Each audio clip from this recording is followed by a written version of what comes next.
Salesforce பாதுகாப்பு கொஞ்சம் பெரிய தலைப்பு மாதிரி தெரியுதா? ஆனா நாம இப்போ அதை ரொம்ப எளிமையா பார்க்க போறோம். உங்க கம்பெனி டேட்டாவை பாதுகாக்க ஒரு டிஜிட்டல் கோட்டையை எப்படி கட்டுறது, அத பத்தி தான் இந்த முழு விளக்கமும் இருக்க போகுது. சேல்ஸ்ஃபோர்ஸ்ல யார் எதை பார்க்கணும்னு யார் முடிவு பண்ணுவாங்க? இந்த கேள்வி பார்க்க சிம்பிளா இருக்கலாம், ஆனா இதுல தான் எல்லாமே அடங்கி இருக்கு. யோசிச்சு பாருங்க, உங்க சேல்ஸ் டீமுக்கு கஸ்டமர் விவரங்கள் தெரியணும், ஆனா ஹெச்ஆர் டீமுக்கு மட்டும்தான் ஊழியர்களோட சம்பள விவரம் தெரியணும், சரிதானே? அப்போ சேல்ஸ்ஃபோர்ஸ் இது எப்படி கையாளுது? வாங்க உள்ள போய் பதில தேடலாம். உங்க சேல்ஸ்ஃபோர்ஸ் அமைப்பை ஒரு பெரிய கோட்டை மாதிரி நினைச்சுக்கோங்க. உங்க கம்பெனியோட ரொம்ப முக்கியமான டேட்டா எல்லாம் அந்த கோட்டைக்குள்ள தான் இருக்கு. அப்போ அந்த கோட்டையோட தலைமை சிற்பி யாரு? நீங்க தான். ஆமா, அட்மினா இருக்கிற நீங்க தான்.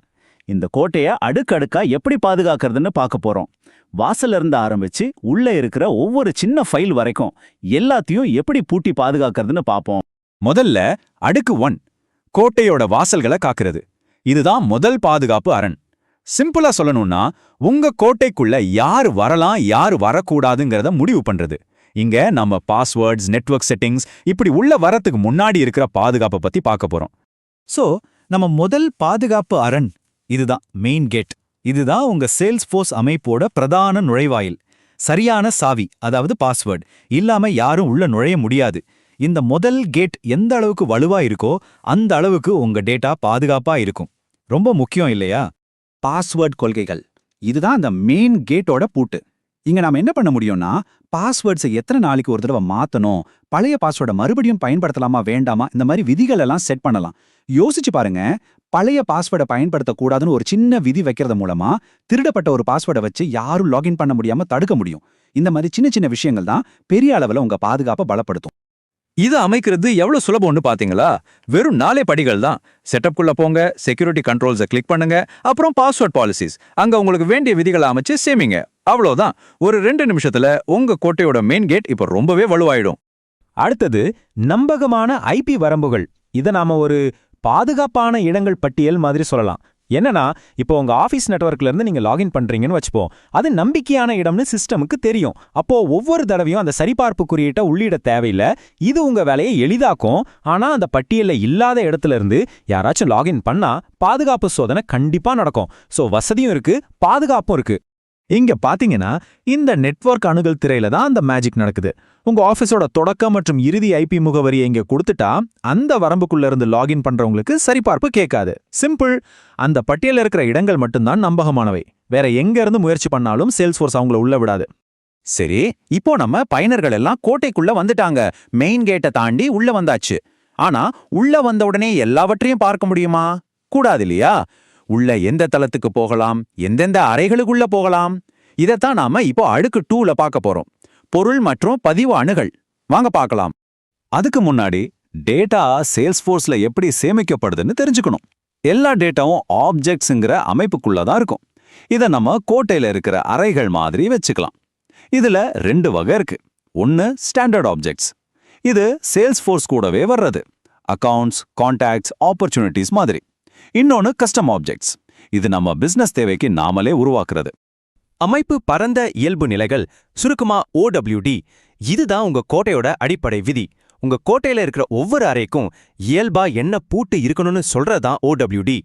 என்னன்னா, இயல்பா ஒரு அறை பூட்டி இருக்கணுமா, இல்ல எல்லாரும் வந்து பார்க்கலாமா, இல்ல எல்லாரும் பார்த்து திருத்தவு பண்ணலாமாங்கிறத இது முடிவு பண்ணும்.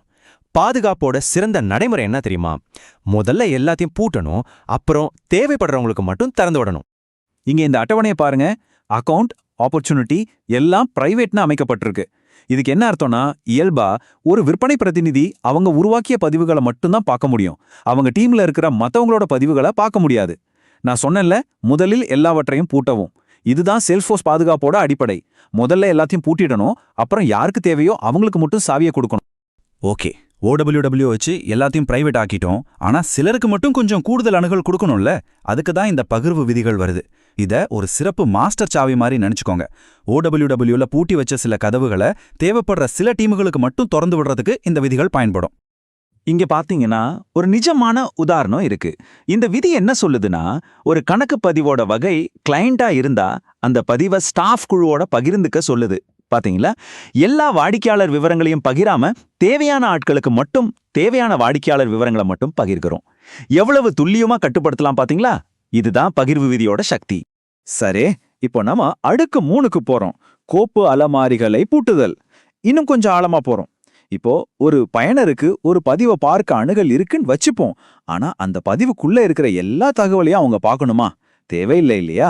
சில முக்கியமான தகவல்களை அவங்க கிட்ட இருந்து மறைச்சு வைக்க முடியுமா? கண்டிப்பா முடியும். அதுக்கு தான் இந்த புல்லம் நிலை பாதுகாப்பு.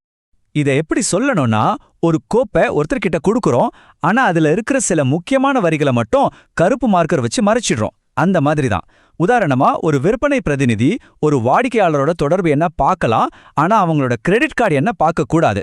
இந்த அளவுக்கு நுணுக்கமா நம்மளால கட்டுப்படுத்த முடியும். இங்க பாருங்க, அக்கவுண்ட் நேம் புலம் தெரியுது, ஆனா அக்கவுண்ட் நம்பர் புலத்தை மறைச்சிருக்கும். ஒரு பயனரோட சுயவிவரத்தை பொறுத்து ஒவ்வொரு புலத்தையும் பார்க்க முடியும்படியும், திருத்த முடியும்படியும், இல்லனா படிக்க மட்டும் முடியும்படியும் வைக்கலாம். என்னன்னா, பார்க்க மட்டும்தான் முடியுமா, பார்த்து திருத்தவும் பண்ணலாமா, இல்ல பார்க்கவே கூடாதான்னு நாம கட்டுப்படுத்தலாம். ஒரு அட்மினா உங்க கையில எவ்வளோ சக்தி இருக்கு பாத்தீங்களா? ஓகே, இப்போ உங்களுக்கு ஒரு சந்தேகம் வருது. இந்த குறிப்பிட்ட புலத்தை யாரெல்லாம் பார்க்கறாங்கன்னு எப்படி தெரிஞ்சுக்கிறதுன்னு. கவலை வேண்டாம், அதை சரிபார்ப்பதும் ரொம்ப சுலபம்தான். ஜஸ்ட் இந்த வழிமுறைகளை பின்பற்றுங்க. கஸ்டமைஸ் ஃபீல்ட்ஸ், அந்த புலத்தை தேர்ந்தெடுத்து வியூ ஃபீல்ட் ஆக்சசிபிலிட்டி பொத்தான கிளிக் பண்ணுங்க. அந்த ஒரு புலம் எந்த சுயவிவரத்துக்கு எப்படி தெரியும்னு A to Z காட்டிடும். அப்படியே நம்ம இறுதி அடுக்குக்கு வந்துட்டோம். உங்க கோட்டைய கட்டியாச்சு, வாசல பூட்டியாச்சு, உள்ள இருக்கிற அறைகளுக்கும் பூட்டு போட்டாச்சு. ஆனா வேலை இன்னும் முடியல. உங்க கோட்டைக்குள்ள என்ன நடக்குதுன்னு நீங்க தொடர்ந்து கண்காணிக்கணும். இதுதான் கடைசி, ஆனா ரொம்பவே முக்கியமான ஒரு அடுக்கு. அமைவு தணிக்கை பதிவு. இத உங்க கோட்டையோட CCTV கேமரா அமைப்புன்னு சொல்லலாம். யார் என்ன நிர்வாக ரீதியான மாற்றம் பண்ணாலும், யார் பண்ணாங்க, எப்போ பண்ணாங்கங்கிற விவரத்தோட இங்க பதிவாகிடும். நாளைக்கு ஏதாச்சும் பிரச்சனைனா, யார் இந்த மாற்றத்தை செஞ்சதுன்னு தேடணும்னா இங்க வந்தா போதும். காரணம் நொடிகளில் தெரிஞ்சிடும். இந்த தணிக்கை பதிவோட துல்லியத்தை பாருங்க. தேதி, பயனர், என்ன மாதிரியான மாற்றம் எல்லாமே கிறிஸ்டல் கிளியரா இருக்கு. இங்க ஒருத்தர் ஒரு புலத்தோட பாதுகாப்ப ரீட்/ரைட்ல இருந்து ரீட் ஒன்லியா மாத்திருக்காரு. எவ்வளவு விவரமா பதிவாகியிருக்கு பாத்தீங்களா? ஏதாச்சும் தப்பா நடந்தா இந்த பதிவை வச்சு மூல காரணத்தை கண்டுபிடிக்கிறது ரொம்ப சுலபம். சோ, உங்க டிஜிட்டல் கோட்டை இப்போ தயார். ஆனா ஒன்ன நல்லா ஞாபகம் வச்சுக்கோங்க, பாதுகாப்புங்கிறது ஒரு தடவை பண்ணி முடிக்கிற வேலை கிடையாது.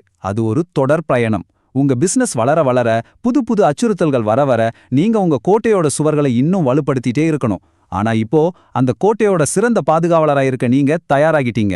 இன்னைக்கு நீங்க கத்துக்கிட்டது தான் அதுக்கு அடித்தளம். கொஞ்சம் பெரிய தலைப்பு மாதிரி தெரியுதா? ஆனா நாம இப்போ அதை ரொம்ப